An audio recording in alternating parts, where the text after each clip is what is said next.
Hello everyone. So, my viewers are watching me after a long time, right? Well, this happens. This is life, and sometimes you are busier than the other times. So, hope all the viewers are doing well, and I hope they are safe from this these days pandemic, the coronavirus. Well, not taking much of your time, let me ask a question from you first of all, and that is, do you consider teachers as the leaders? If yes, then let us know in the comment section below. If no, even then let us know. Well, indeed, I myself consider that a teacher is a leader, or teachers are the leaders. Why do I believe that the teachers are the leaders? I'll justify this point in the light of three main points, and that is, uh, teachers are the most essential part of any educational institution. Uh, every organization needs some individuals to work for them, without whom it is impossible to run the system of that organization.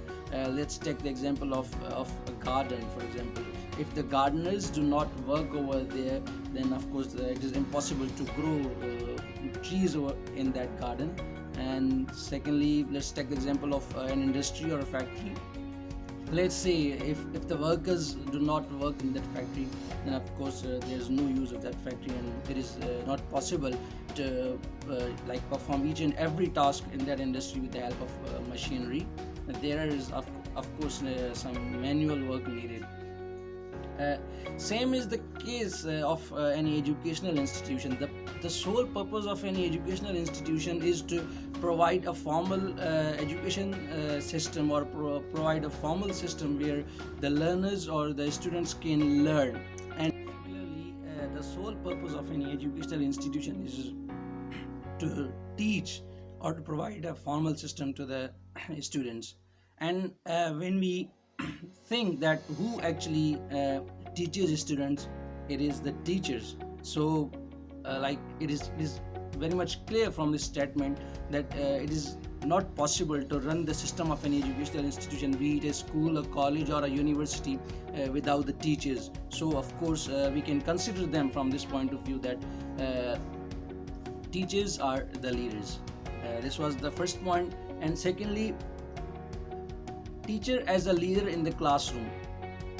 Definitely, when a teacher enters inside his or her classroom, he or she has all the authority to take any sort of decisions, by being in the parameter of the limits and all that. So in the classroom, a teacher has to take many decisions, like what to teach, how to maintain the decorum of the classroom, how to ensure each student's learning, how to take care of their feelings and emotions. Of course, the affective domain is also there when it comes to teaching and learning process, and how to complete the course, what topics to teach within a given period of time. For example, if a teacher has 6 months or a semester to teach, then of course he will be selecting a few topics, and it would be of his or her own choice from the given curriculum by the institute. On the other hand, or on the contrary, if a teacher has a complete year to teach, then of course the topics will be much more, and those topics will also be selected, or the chapters from the books will also be selected by the teacher himself or herself. So the third point is teachers as the administrative leaders. These are the teachers actually who play the role of a leader in the classroom, and in the what to say, on the administrative posts as well.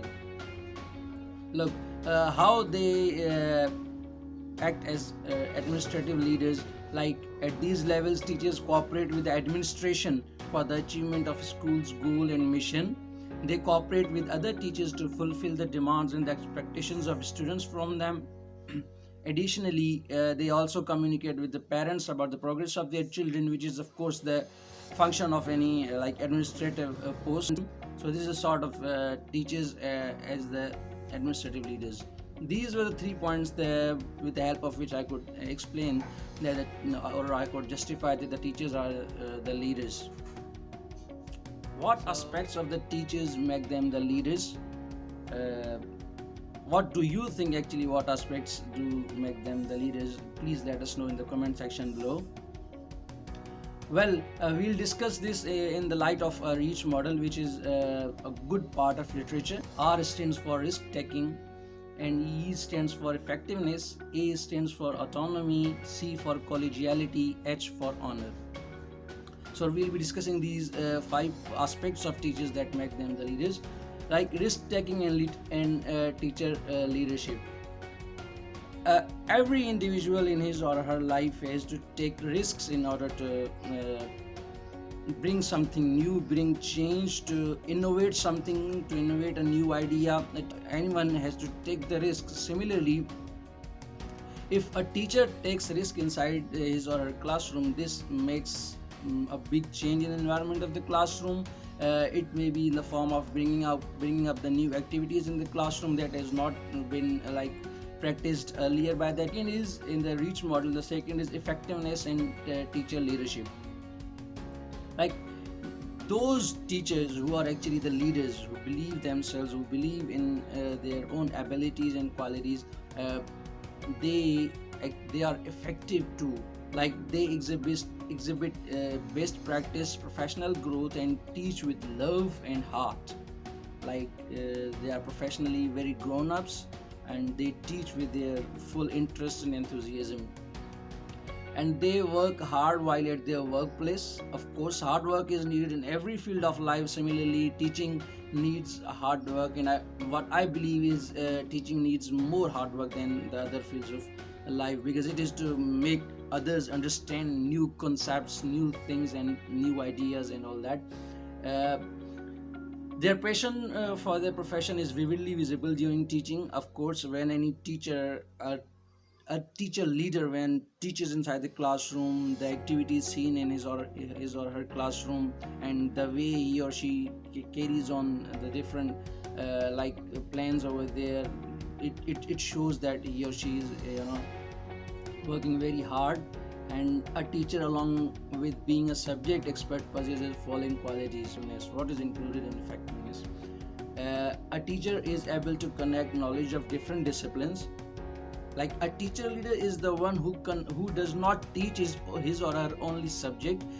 Instead, he or she connects the knowledge of other subjects in that as well. Like, for example, if mathematics is one subject, what is its connection with science? What is its connection with other subjects? And if biology, then what is the connection of zoology and botany, physics, chemistry? Of course, these all branches of science and other arts are interconnected, right? And applies different methodologies while teaching different topics, and is aware of the use of technology in teaching and learning. Finally, connects content knowledge with the lives of the learners. And the third point is autonomy and the teacher leadership. If we see in the past, teachers enjoyed full autonomy in their profession. They had their a sort of centers or academies opened at their own homes, and they used to teach over there. But these days, since the increment of the complexity of the educational institutions, uh, few of the administrative posts, I would say, have snatched the position from teachers being leaders. But even then, since we are talking about the teacher leaders, so of course the teacher leaders, even now, they practice autonomy to much extent in their schools or at their profession. Like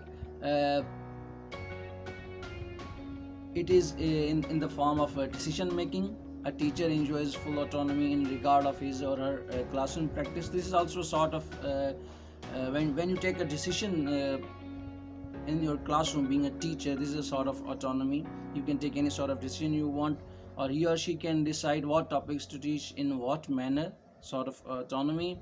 and he or she can build any sort of relationship with his or her students. For example, if a teacher is either a teacher is friendly with his or her students or strict, this depends, and this is again a sort of autonomy, but I would say it is better to be friendly with the students instead of being strict, because what you cannot teach with your brain and skills, you can teach with your emotions, like with your feelings. So it is better to be happy and relaxed inside the classroom.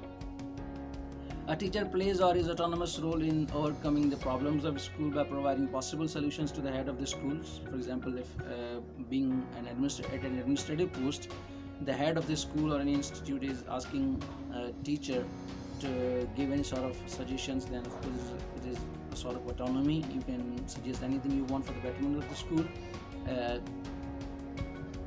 A teacher can also help administrators in achieving a school's goal and mission. And the fourth point is collegiality and teacher leadership.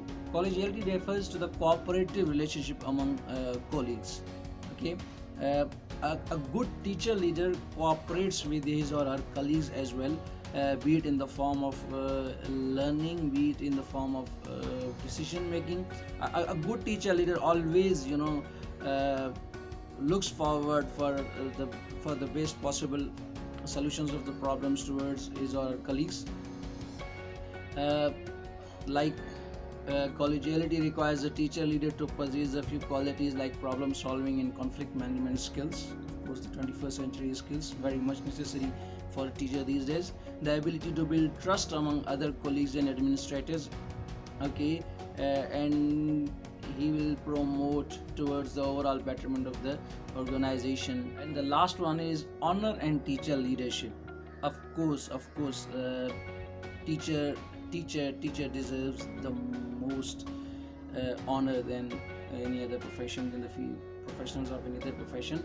No any profession enjoys more honor than teaching, as we being Muslims, we believe that Holy Prophet ﷺ himself said that I have been sent as a teacher, and we believe that there is no worthier in regard of respect than the Prophet ﷺ.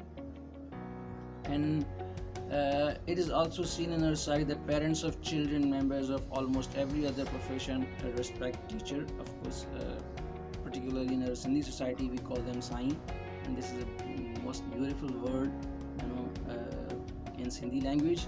And a teacher leader is the one who produces all other professions, like he or she produces all other professions. So of course, every other profession, the individual of every other profession needs or is very essential for him or her to respect teachers. Look, under different conditions, you have different type of leadership roles to perform. You cannot be a leader in the classroom similarly when you are in your office or being at an administrative post. Your roles change with your position where you are standing or where you lie, because for a teacher, his or her type of leadership changes as the role changes. Firstly, when a teacher is in the classroom, he or she has to take care of the needs and expectations of the learners. Secondly, he has to complete the course. Like, this is a sort of leadership, the qualities of a teacher leadership, but being in the classroom. Okay. On the other hand, when a teacher acts as an administrator or administrative leader, he has to make informed decisions, supporting the administration. Initially, he or she tries to run the system smoothly. Later on, he or she puts his or her all efforts to fulfill the mission and goal of the school. And in the last, whom to recruit for what position. Of course, when you're an administrator, you sit in the interviews and all that. Checking for the accountability of the staff and the system, also define teacher as a leader, being an administrator. This is a sort of quality of a teacher leader. So this was all from my side. Any suggestions, guys, you are always more than welcome, and I request you to please like, share and subscribe to my channel. and any sort of queries you have, you can let me know. Or if you have any like opposite view what I have already mentioned in this video, you can let me know that as well. I'll always appreciate your suggestions, and I'll improve my any other skill if you want. So please subscribe to my channel, and we'll be meeting you soon inshallah. Okay, Allah Hafiz.